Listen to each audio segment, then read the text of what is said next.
Welcome back to FYI, the For Your Institution podcast presented by Mongoose. I'm your host, Gil Rogers, and today I am excited to be joined by Michelle McAnaney, founder of the College Spy. Today, we are going to be talking about one of my favorite topics, the annual admissions hype machine. And Michelle, it's so great to connect with you. For those who are not connected with you or have not had the pleasure of meeting you before, can you share a little bit about College Spy, your company, as well as what you do and your background, how you got there, and then we can kind of just dive in from there. Absolutely. Thanks for having me. So the College Spy is an independent educational consulting firm, and I work with students on the college admissions process, from building the college list to doing their applications in a compelling and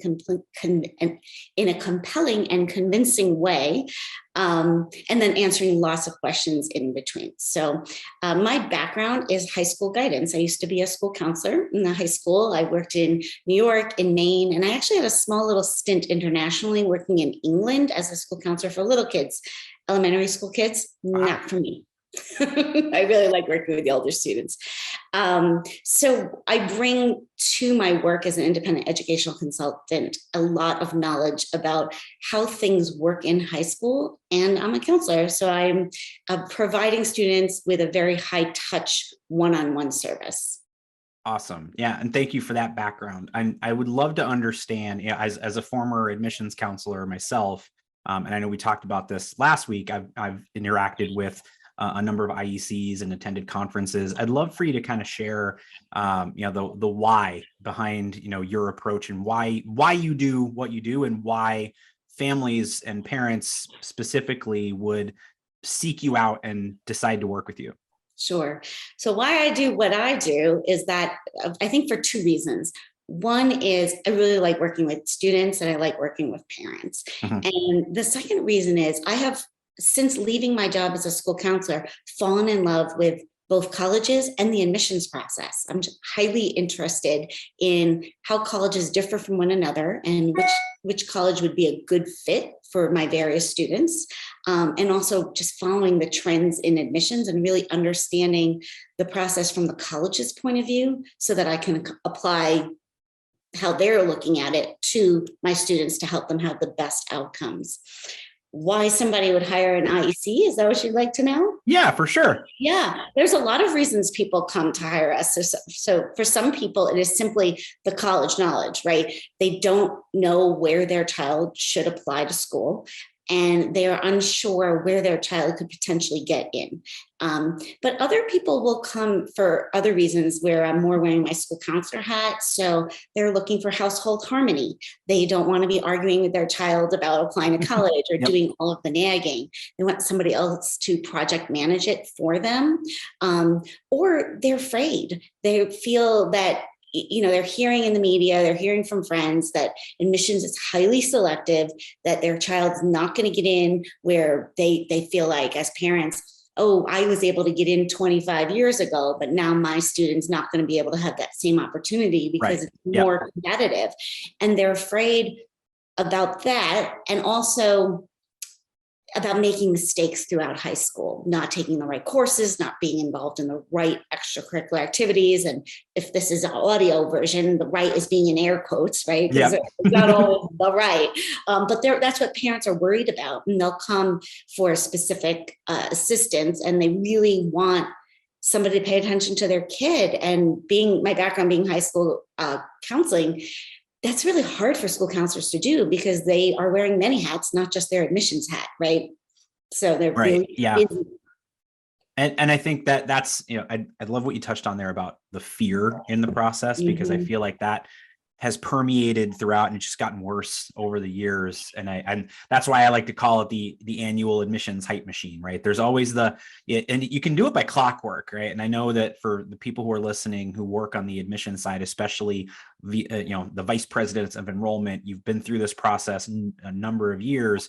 There's always the articles coming out around, is education worth it? And should you go to college? And it happens every year around the same time. And then it's followed up by institutions touting their rankings, US News rankings, et cetera. And we're chipping away there a little bit with test optional and schools choosing not to report and those sorts of things. But it's still a process. And I made a joke last week that, what's going to happen when all the top schools opt out of the US News rankings? Well, that means all the middle schools are going to move up in the rankings, and they're going to get to tout that they moved up in the rankings, right? And so that's not going to fix anything in the short term. It's just going to create even more confusion. Then it's affordability. Then it's, touting the number of applications they received. Then it's, recruiting through the summer. So something's broken in this process where families believe that it's really, really hard to get into college, yet most colleges are actively recruiting throughout the summer before census in the fall, right? And so when you're speaking with parents specifically, what are they saying on that fear component beyond just the selectivity piece? Because what I'd love to do is help our audience kind of fine tune their messaging, fine tune their approach to maybe, put a release valve on the pressure in this process on all sides. Right. Well, that is the biggest one, is they're worried about getting in. Right. So if they're expressing their fear, the other thing they're worried about is that their student is going to be happy when they get there, and that they're going to thrive and be able to be at the right college, so they're making the most out of their experience at college. So parents are worried about that they're finding the right school, and they're having a hard time figuring out how the schools differ from one another. And so that therefore they're asking me and professionals, well, help us put the right schools on the list. So it's one of the things that they're really concerned about.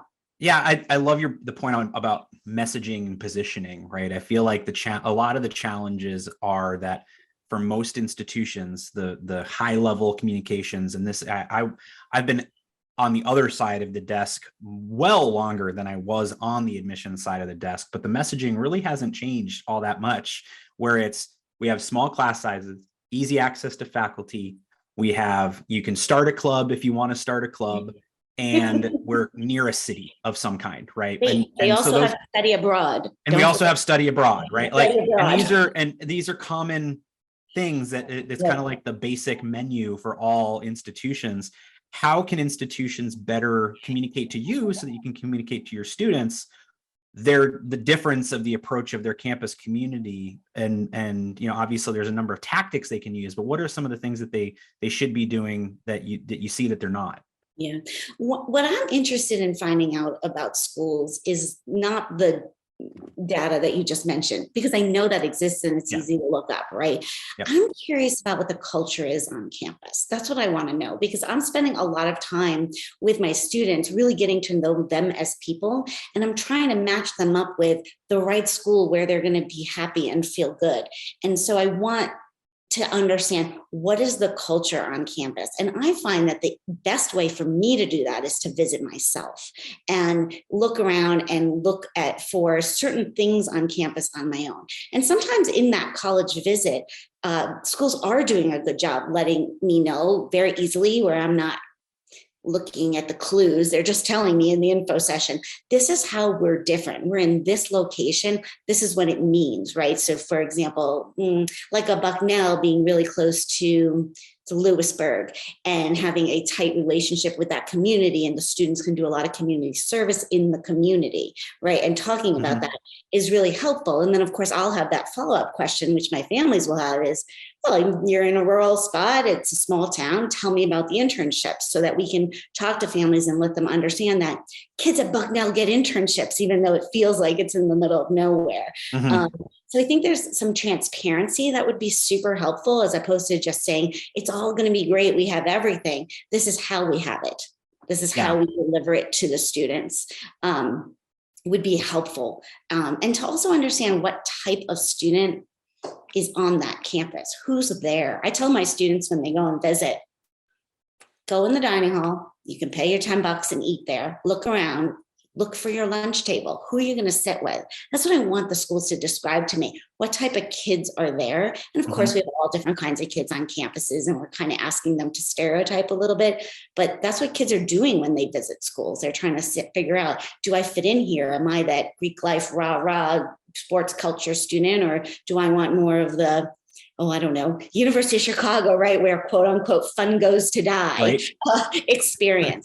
So trying to figure out who they are and then what the college is offering, so to know if they're going to fit in. Yeah. And colleges always do a great job really telling us this is what it's like on our campus. They're, I think, maybe worried about, I'm guessing you would know better, they're worried about alienating potential applicants. yeah, I think that's a great assessment, because it turns into, they want to be all things to all people. They don't want to they want every student to apply, because that gives them the largest applicant pool to pull from, which then it goes back to the fueling the admissions hype machine and number of applications and rankings and all those sorts of things.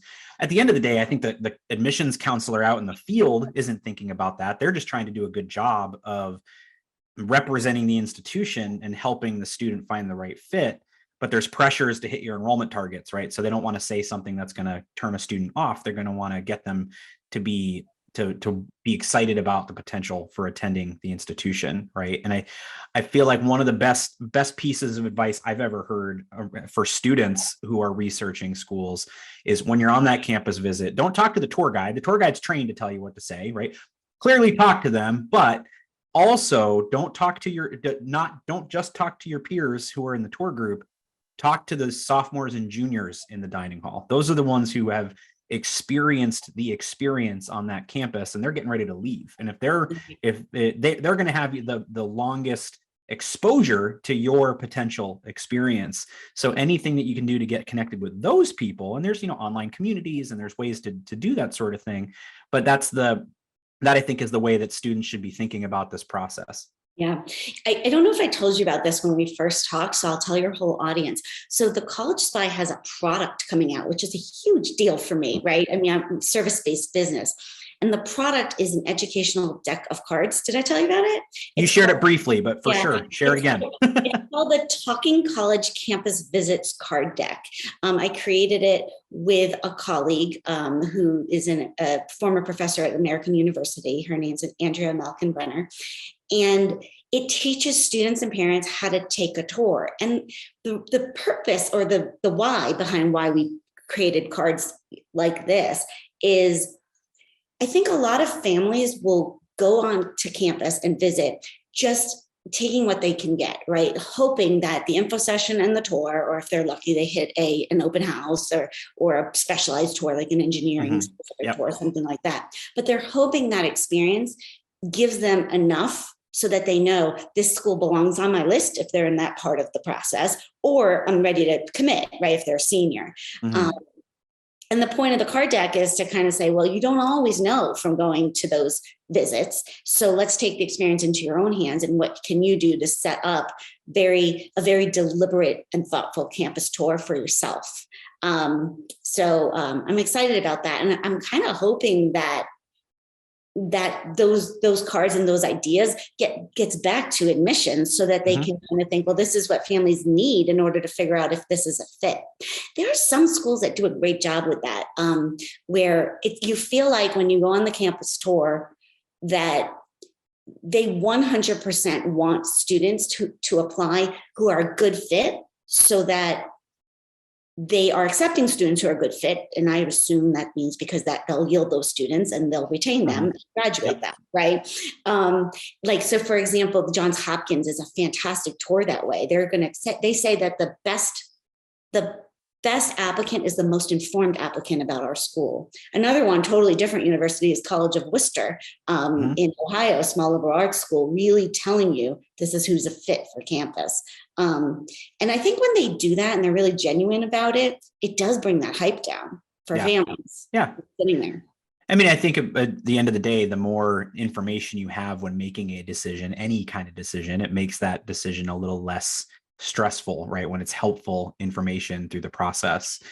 I think, and you've done an exceptional job of helping our listeners know a secret shopping list now to go and follow these schools and go visit these schools and go through those experiences, right? Designed exclusively for higher ed by higher ed professionals, Cadence Chat helps you engage your audiences with the perfect balance of AI and personal connection. Your website visitors can't find answers quickly, so they leave. We leverage proactive outreach and anticipate common roadblocks, knowing the most significant decisions often start with the smallest conversations. Our powerful AI ensures instant support and is smart enough to know exactly when to hand off to a staff member. If nobody is available, it allows for easy follow-up. Learn more at mongooseresearch.com. So tell me more about those visits, right? I'd love to advice for institutions that want to level up their campus visit experience to do exactly what you just said, help students be better informed and attract the best fit applicants so they can enroll the best fit class, right? What are the things that they should do from a hosting visits experiences, pre-visit, when they're at the visit, and also post-visit, I think is an important component that's oftentimes missed. Yeah, absolutely. Well, I think you could start in the information session. So sometimes you sit down and it's such a canned presentation. You can even hear it in the cadence of the admissions counselor's voice. Oftentimes the younger admissions counselors, there's like a sing-song sound to how they're talking to you. And it sort of, they're not connecting with their audience sometimes when they do that. And that is not helpful. As opposed to another place I might go to, they'll say, who's here? Is it sophomores? Is it juniors? And they're really trying to connect with who's there. And I've seen that even done at large schools with large audiences, where the person is just really not speaking a memorized speech, but is actually just engaging with the people there and speaking with them. And when they do that and they have that style of presentation, they're often going to get more questions from the audience because they feel like they're in a conversation with the counselor. So some training around presentation skills sometimes could be helpful. Even if the data that they're giving out, the information they're giving out is the same. And then in terms of the tour guide, some tour guides are so on script and others are really sharing their own personal experiences on campus and weaving that into the script. When they do that, I know I feel like I really walk away with a sense of the school, and my students do too. But what they'll say is, my tour guide was so cool. I really want to go to school with somebody like that, right? Because it's not somebody who's just kind of pointing out that's the library and that's the this and that's that. They're kind of saying, and I'm going to tell you a story at each spot about a friend of mine or about myself. And it's really more personalized. Right.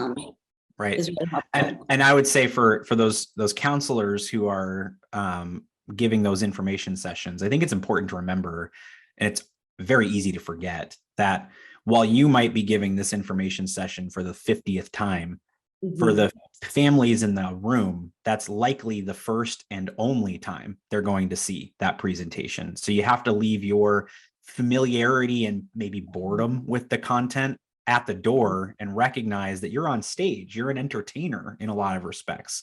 And that's what's going to help you to be more memorable and help influence that student's decision. And then, like I said, with the tour guide, I think the one thing, if tour guides could also learn how to control the weather, that would probably impact their campus tours as well. I remember when I was a tour guide at my alma mater, my ratings of my campus tours were always lower on days that it rained. And it was nothing to do with the delivery. It had to do with the fact that you were running from building to building in the rain, right? So, so tell me about honestly, a kind of good transition to the information session, that content. Obviously we just made it through a very long global pandemic that, where students and schools had to pivot to online content. And now we've kind of transitioned back where there's much more, the in-person experiences are essentially back to quote unquote normal, right? But there are still many institutions and an expectation that there's virtual content as well. So I'd love to kind of understand the virtual visits, where they still fit, how they still fit, do they still fit, and what's your recommendation for institutions to leverage that medium to make an impact as well? Yeah. So I think that virtual information sessions and virtual events are a silver lining of COVID, right? So we had some virtual stuff like University's little thing you click on and, beforehand. And now the schools, they're back to in-person, but you can find on that visit page a lot of virtual events. And I'm having my students do them because a lot of them have trouble sorting through websites to do college research. So I want them to hear from an admissions counselor, and not just the ones that show up at their high school, but the ones for the schools that we pick out. And I think they're good. I have some students who can walk away from those and get back to me, and we debrief the experience when they go on tour or do a virtual tour and say, well, this is what I learned, and this is how this school stands out different from this school. They're able to do that. And then I have other students who are kind of reporting, well, it kind of just sounds the same. Like, because I'll say, should we put this one on your list? Do you want to go visit it now that you did a virtual event? They're really unsure and not feeling like they that they can really know more than maybe they could find out on the on the website, or doing other forms of research. And some things that might make a difference to students is having a student panel. And that's true in the information session in person, but also at the virtual event. And the other thing, and there must be reasons why schools do this one way or another, is my students are much more engaged in the virtual event if it's a meeting as opposed to a webinar. So if they're expected to, and I tell them, you might have to unmute and put on your camera and say, my name is so-and-so, and I'm interested in blah, blah, blah, psychology or business or whatever, do a little introduction about yourself. But they're more likely to engage in that as opposed to, be texting their friends while listening. If it's a webinar style where the student isn't it's less interactive. So, I would imagine some of these events could be very large for admissions and they really can't do that. But if it's possible, I think the students walk away a little bit more engaged. So I'll give you an example. I have a student who accidentally registered for like an education session. It might have been at the University of Pittsburgh. And he said, I sat through the whole thing because he wants to study engineering. He said, I sat through the whole thing. I said, is it because it was a meeting? You didn't want to be rude? He said, and it was small, so I didn't want to click off. So, they had his attention, sweetie, right? They had his attention, even though it wasn't his area of interest. He felt that he needed to stay engaged, which is what you need is the student's attention, right?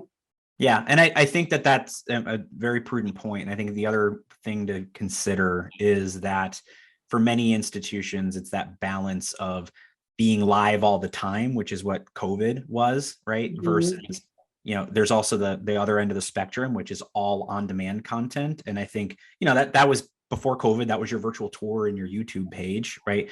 And now somewhere in the middle, there's that combination of live sessions, interactive content, panel discussions, on-demand information session. That information session that's, predominantly for parents might make a great piece of on-demand content, but a student panel might be great for facilitating Q&A, right? And so thinking strategically about where these things actually fit and doing them right hasn't changed. It's just now you have another arrow in your quiver when it comes to methods for reaching and connecting with students, right? So I'd be interested in the data behind the students who are watching the on-demand and watching the whole thing, and the students coming to the live event. Because when I tell a student, I want you, look at this video. We're on the Zoom, right? I work with all my students on Zoom. I don't meet with anybody in person. And I'm like, okay, look, here's the video for the virtual event. I want you to watch it this week. Or I say, okay, let's get this on your calendar because you have to sign up for the event.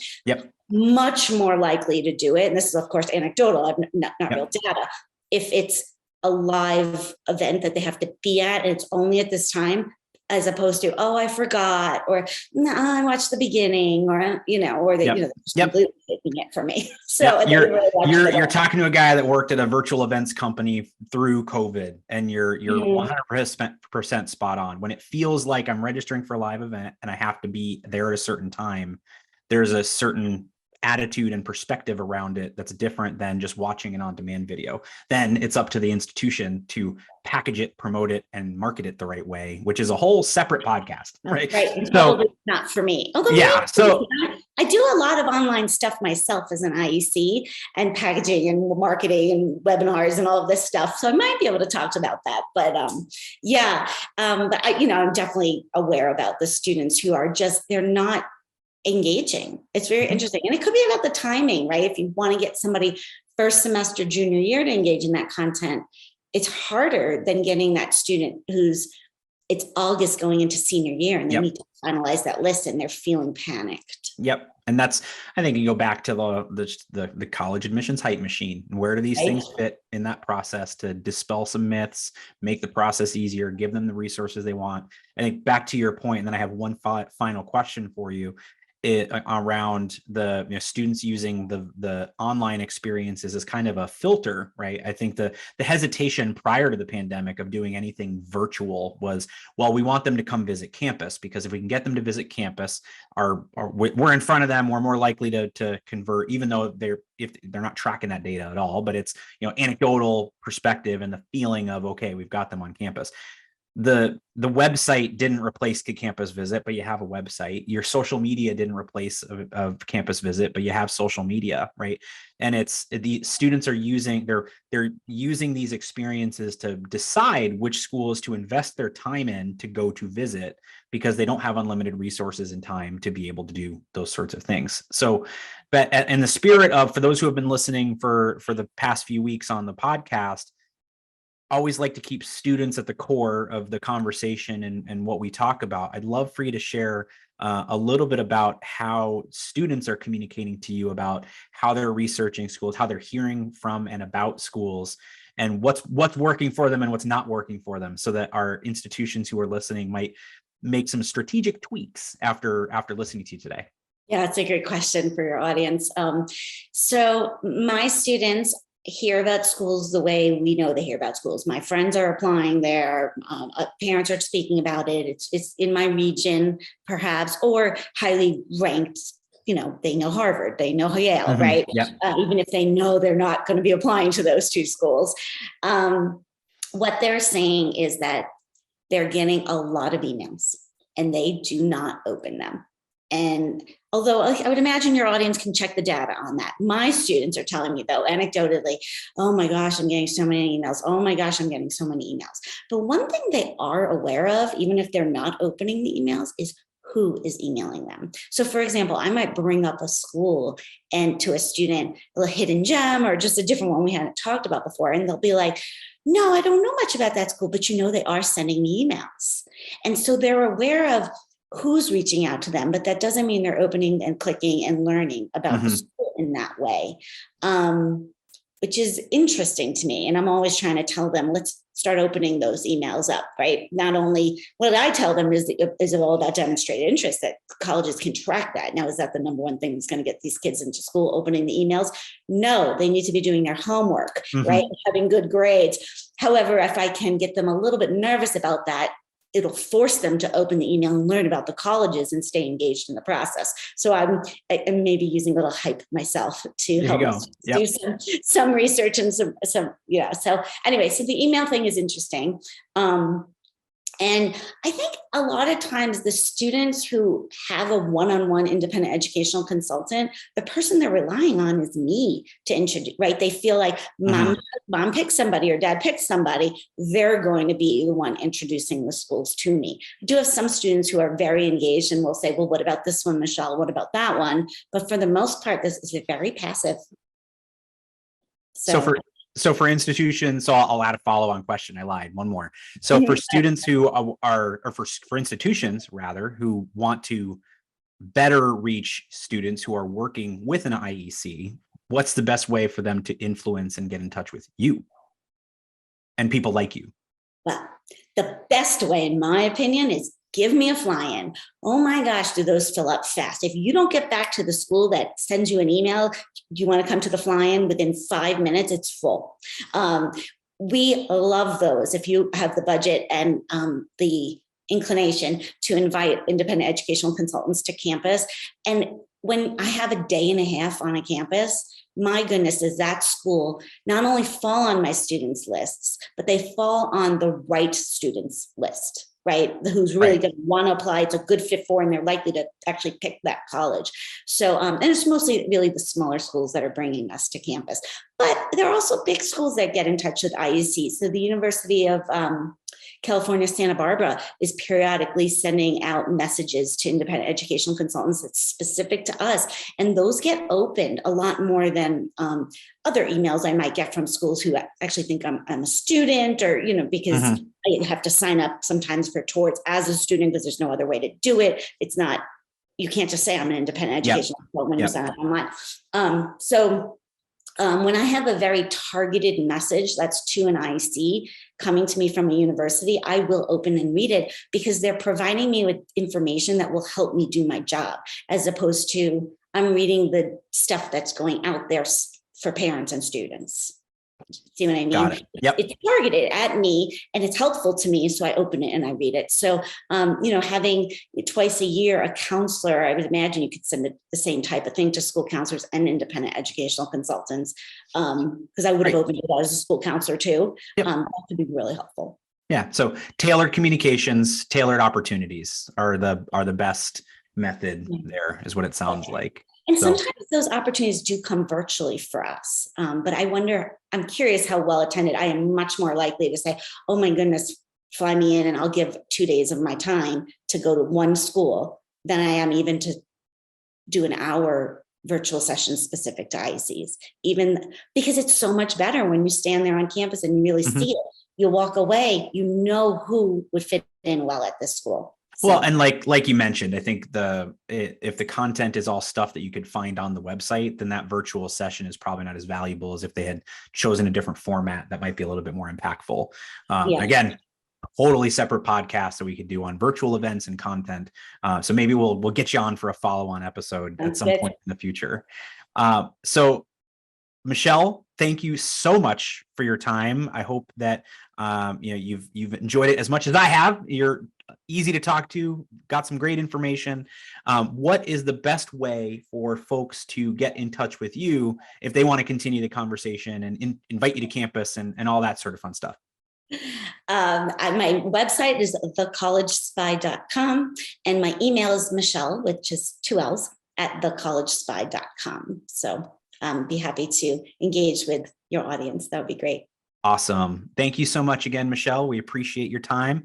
And thank you all for listening. We will see you next time on FYI.